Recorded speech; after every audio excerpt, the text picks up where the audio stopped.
All right, so about 2 weeks ago, I submitted this to Rate It or Hate It over on Clint Magdump Morgan's live stream. And it got proper feedback, honestly. I understand where everybody's coming from. Gonna be blunt, gonna be kind of trolling. I get it. It's something to make fun of. It wasn't the best looking. I was not happy with the way that thing looked whatsoever. I could not stand it.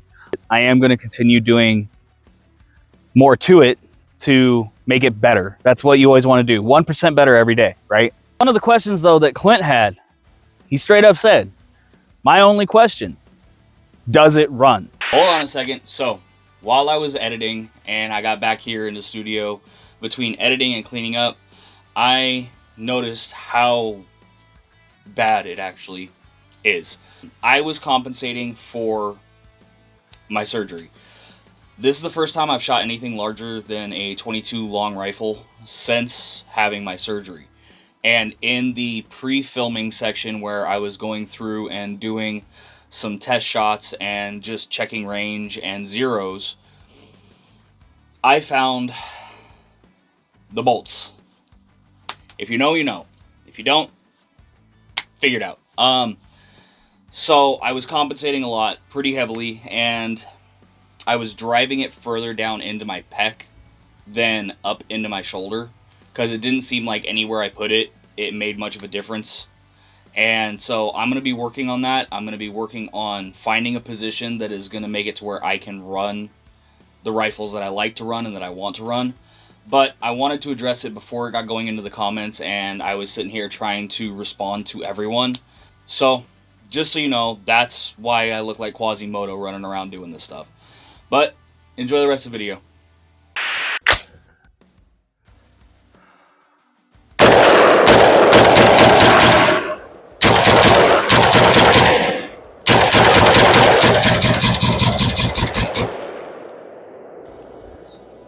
Yeah, it runs.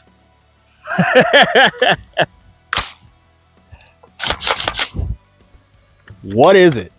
I was trying to get a setup before Washington State's assault weapons ban went into effect. I knew it had been coming for a while, didn't know when it was going to be signed. It got pushed out 3 or 4 times. And so the second time I heard about the ban, I jumped in and started ordering parts. And what I ended up with was this thing. And it is the M4E1 lower with a Palmetto State Armory MOE A2 upper. And honestly, the only problem that I really have with this thing is it's slightly overgassed when it comes to using 5.56. I do need to get a new spring in here. I got the H2 buffer weight, but I didn't get the new spring yet. So I'm going to order or go in and get a replacement one, because this thing's starting to weaken up quite a bit. And so I'm going to go in, get a new one, make sure that it's running properly and not overgassed.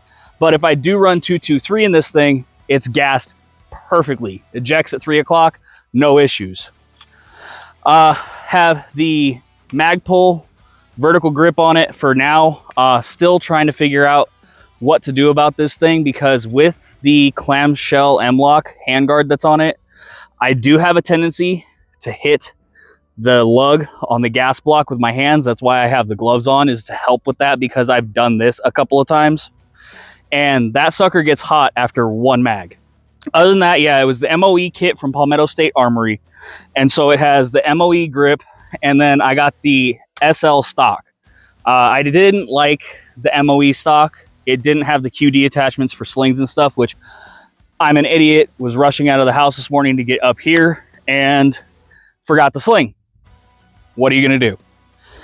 But I figured I might as well use today to actually show you guys a couple of budget builds that I have that run well. Talk about which route I would go if you're looking at doing your first build, especially if you're in a state that doesn't have a ban yet and you're looking at one. There's a couple companies I would stay away from. There's a couple of companies I would lean towards, especially if you're on a lower end budget. Palmetto State Armory being one of them. They have a tendency to expedite rush stuff out to people that are about to have a ban in their state. And so, there's some horse flies out here. I've been bit 3 times already. I would look at them. But this other build that I did was the second build that I had ever done. And I was just looking for cheap, and it was something different. So I built it, found out later how many issues there actually were with this particular company. And honestly, I have had the opposite issue as most people have when it comes to this brand. So I'm gonna get that one out. I do got to do some zero out on it. I took a lot of the optics and everything off of it because there's not much of a point with it being the low budget that it really is. So I'm gonna grab it, load up a mag, and show you guys. All right, so I got a mag ready over here, but I figured I might as well show you first. Here's the monstrosity. Like I said, I didn't know much about ARs, companies, or brands. This is only the second one I had ever done. This is a Bear Creek side charging 5.56 upper on a Gill Arms lower receiver. Gill Arms was a company out of Lakewood, Washington. They weren't around for very long. They were looking at getting a handgun started, and it didn't go anywhere. From when I talked to them back in the day, they were looking at getting back into more of the aerospace, which I don't know why you would, but they did. But I went with the Bear Creek thinking, all right, it's cheap. Screw it. I can throw it together and have a good time. Side charging, a little bit different than something that I'd seen. And so I was like, okay. Would I recommend it for a beginner? No, I wouldn't. Gas block had some issues of its own. That was because they didn't tighten the screws. And in a statement that they made themselves on social media, they leave it loose so people can upgrade it when they get it. Here's the issue with that and the caveat. That is not a factory handguard. That is a K&M Tactical lightweight skeletonized handguard. To get that thing on and swap the barrel nut, I had to stand on this thing. And when I say stand on it, I mean stand on it. I laid this thing on the ground, put the Smith wrench on it, and stepped down with all my weight. And I had to do that for about 15 minutes before it would even break loose enough to actually get it off. So everything else was loose on it. The muzzle device was loose on it. The back cap was loose on it. The gas block was loose on it. But that freaking barrel nut was so tight that I couldn't get it off when it was in a vise, and I'm sitting there reefing on it with an extension bar to get some traction on it. I couldn't get it off. So would I recommend Bear Creek if you're a newbie? No. If you're someone looking for a cheap build and just some fun and you're planning on doing upgrades and are expecting it to break, go for it. I haven't had issues with this as far as function, other than the gas block deciding that one of the nuts was going to come loose one day and it started to fall off. That was about it. Other than that, it's run just fine. I have, let's see, it's been almost 6 years since I built this thing, and I have at least 3,000 rounds through it. At least. I mean, that was way before even thinking about starting Norse Arms. And yeah, I mean, it's a range toy is all it is to me. This isn't any like purpose built. We're going to do this, do that, do this. I mean, honestly, the PSA Arrow combo is going to be my go-to. Like if something happens, that's what I'm going to grab. One, it's already camo, signature's reduced. It's got a light on it. It's got an optic on it. It's got iron sights set. Everything's fixed. It's zeroed out perfectly. It's the one that's going to be the go-to because it's more common. If something happens with this, with the bolt carrier group or anything like that, I can't do anything about it because these aren't common. There's 3 companies that I found that have side charging bolt carrier groups. As to whether or not they're actually compatible with each other, I don't know. I'm out here by myself. I'll pull this blast forward device off the brake because if you run a brake even on a 16-inch, whoa, you know they're obnoxious to everyone around you. So this one's kind of cool, and I'm not gonna lie, my buddy found that on Wish and I ordered it for like 20 bucks. It works. It's made in America. It ships from America. They just had their stuff up on Wish. But it comes with pre-threading and a blast forward device. So if you do have somebody else coming out with you, it's not going to be completely obnoxious when it comes to running it on a range. But if you're by yourself and you want flat shooting, yeah, might as well get it twisted, right? Let's test it out.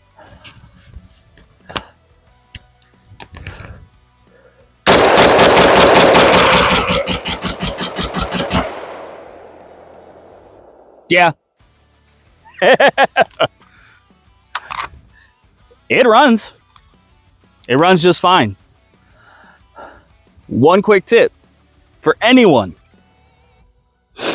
If you are in a situation you need to deploy your firearm quickly and it's collapsed down like this, I wasn't worried about it. This one's got a big ass cushion back there, so it's not a big deal. But if it's collapsed down like this and you want to adjust it quickly, grab it like you're going to run it, come back here, lay it on your arm, adjust it into your bicep. Once you adjust it into your bicep, that's your good length of pull. That's a good-ish length of pull. It's going to be more natural for you than being cramped up like this or being way out here like this. It's going to sit right about where you want it to sit. Just a little tip. Yeah, this thing runs pretty good. I did forget to mention that I do have a Rise Armament RAV 140 trigger pack in this thing. It's a 3-pound trigger. That thing runs quick. I've thought about putting it in something else, but I'm not wild about the cassette triggers when it comes to something like my PSA Aero Precision setup, just for the simple fact of if something happens in it, where are you going to get the parts? How are you going to replace them? You can't. The cassette setups, you can't replace individual parts. So when it comes to range toys, I'll do crazy upgrades with the drop-in triggers. They're more affordable, cheaper, ready to go, that kind of thing.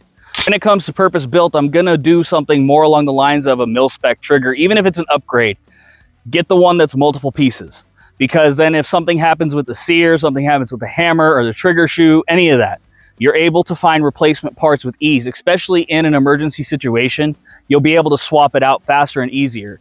This one, you got the anti-walk pins because it is a cassette setup, and these have almost already rounded out completely. I will probably have to drill those out this next time around because even with the right size Allen key, the metal on that tiny screw is soft and it does not like to come out. So I will probably have to drill those out and get a new set of anti-walks. If I get the new anti-walks, I'm getting the ones with the larger fastener that have the actual anti-rotation bar between them. That way it's easier to get it in and out. That's about it. The issues with Bear Creeks that I've seen these grenade. They've had rounds stuck in them. They've had brass get caught up in there. They have had the bolt faces break. They've had the side charging handles. They've had these snap off. This is a Gen 1 that came with a single post. They made a Gen 2 that had more of like an actual trigger setup look to it, that had a pin and the bolt. Some of those have had a tendency to snap and break. This one, I did an upgraded charging handle on this thing and made sure to torque it down properly with Loctite after doing a mass degrease on the bolt. That's where a lot of people make the mistake. They just throw an upgraded one on there with thread locker and expect it to stay, and it ain't gonna frickin' stay. That's what I ended up doing with this thing, and it runs. I'm gonna load up a couple more mags, and then we'll go into final thoughts.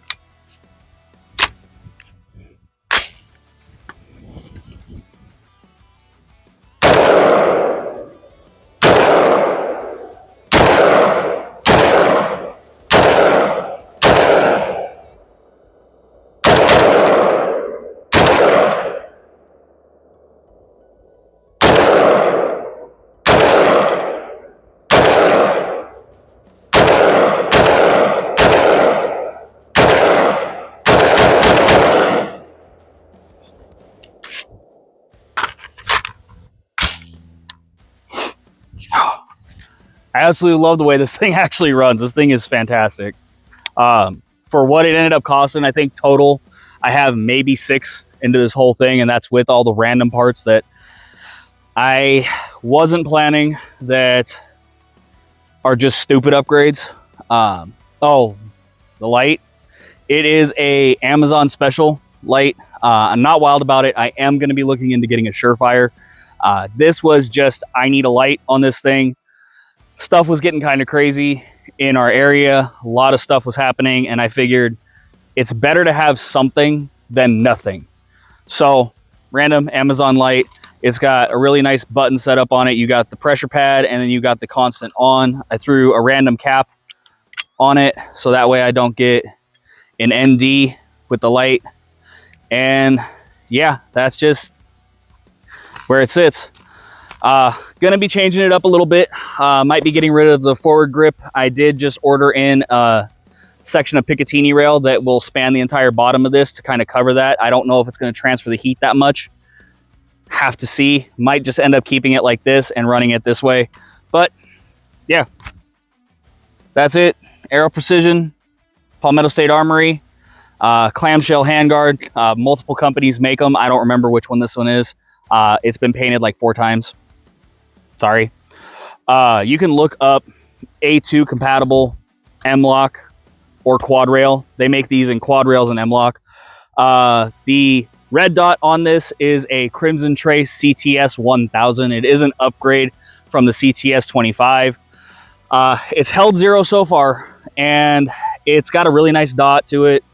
And the quick detach is on the opposite side, which I do like, because then if it's up against my gear, I'm not catching anything. Budget-wise, it's pretty good. Usually they're going to be running around 3. This one went on sale. Most of them do, from like Optics Planet, Midway USA, those kind of places, for roughly 90. So if you're looking for something, that's an option. The rear iron sight is a UTG Leapers Slim iron sight. It's fixed. It does just mount to the pick rail. It's not actually part of the upper receiver, but the fitment on this thing, I absolutely love it. Compared to most of the other fixed rear iron sights that I found, this thing has the sleekest fit to it. I mean, you can't even tell really where it ends and the upper begins, other than the actual bracket and over on this side where it's bolted on. But as far as that goes, yeah, that's where it is. Let me know down in the comments section what other things you think I should do to this, or what I should change out. I would like your guys' input, especially Mag Morgan, Clint, if you have any ideas for this thing. Anybody from Black Ring Tactical, you guys, I really appreciate your guys' input. I know you guys said to get rid of the vertical grip, you're going to want something sleeker, and that's why I ordered in the new Picatinny rail to see if I can sleek this down a little bit more for more purpose use. Other than that, yeah, that's the budget Aero Precision Palmetto State Armory build that I've done. If you guys want to know anything else, leave it down in the comment section. I will be doing another video on this. I'll be filming it very soon. Taking it out with a buddy of mine to a spot that he has, and we're going to be testing some fun stuff there. That might end up being a Trigger Hill episode only. So if you're not following me on Trigger Hill, follow me on Trigger Hill. But let's go ahead and run the Bear Creek again, pump some rounds through it, see how quick we can get it to run, and if we can get it to malfunction. Which, by the way, this thing does run steel. I usually only run brass in it, though, just because it's easier for me to keep this thing clean. The steel has a tendency to kind of chew up ramps and stuff, at least in my experience. I know not everybody has that experience, but I've had it happen where it's kind of taking grooves out of the feed ramps. But the Bear Creek, I'll run steel. Steel rounds.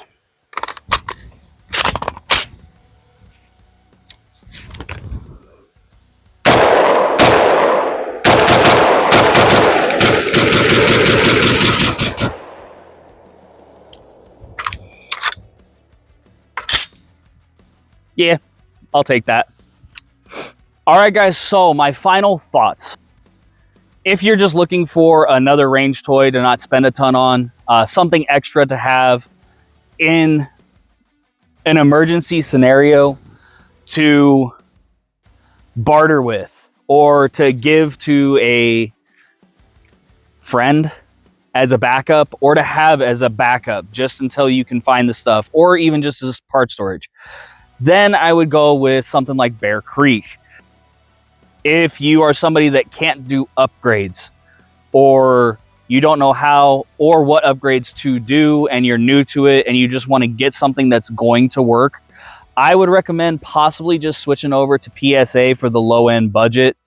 I know a lot of people in the comments section are going to jump down there and they're going to say, you know, go BCM or just save up or go higher budget than that. Get Aero Precision at least. And if you guys know what's going on with Aero Precision right now, the lead times have been insane from the reporting, and I don't know what's fact or not. People are saying that their customer service has been horrible lately and that they're having a lot of problems. If you want more details on that, a lot of other creators have really done a deep dive into the problems that are happening when it comes to ordering from Aero Precision. If they see this, Aero, if you need help, if you want to get it out, talk, let me know. I would love to actually get something from you guys, some sort of correspondence. But Palmetto State Armory has been the one company that is trying to essentially just arm as many citizens as they possibly can. They make it affordable, and they don't make the highest tier product because they know you can always upgrade. But they at least hit the bare minimum requirement for something that will be reliable long enough to get that upgrade. It will work when you need it to. They are all about the citizenry, and it's one of the few that isn't worried about government contracts, police contracts, any of the defense stuff. They are worried about us, you and me. And so I really am in full support of Palmetto State Armory and a lot of their products. So if you're looking for budget, that's where I would go. They usually do some really cool sales. And unfortunately, with the way YouTube is, I can't put any links down in the description box. But if you head to Trigger Hill, you might be able to see some stuff. Or if you head to Rumble, might do some stuff there. Can't guarantee it's going to be anything more than what's on YouTube. But when it comes to the funner stuff, the more detailed stuff, Trigger Hill's where I'm going to be. I will link up all of my other socials down below in the description box. And thank you guys. Thank you for watching. Like, comment, share, subscribe, do the thing, help us with the algorithm. But that's all I got for you today. Stay safe, stay savage, and I'll catch you guys on the next one.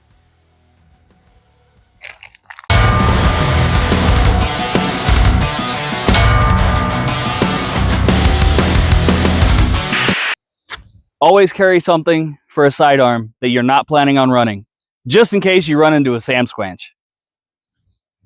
Who knows?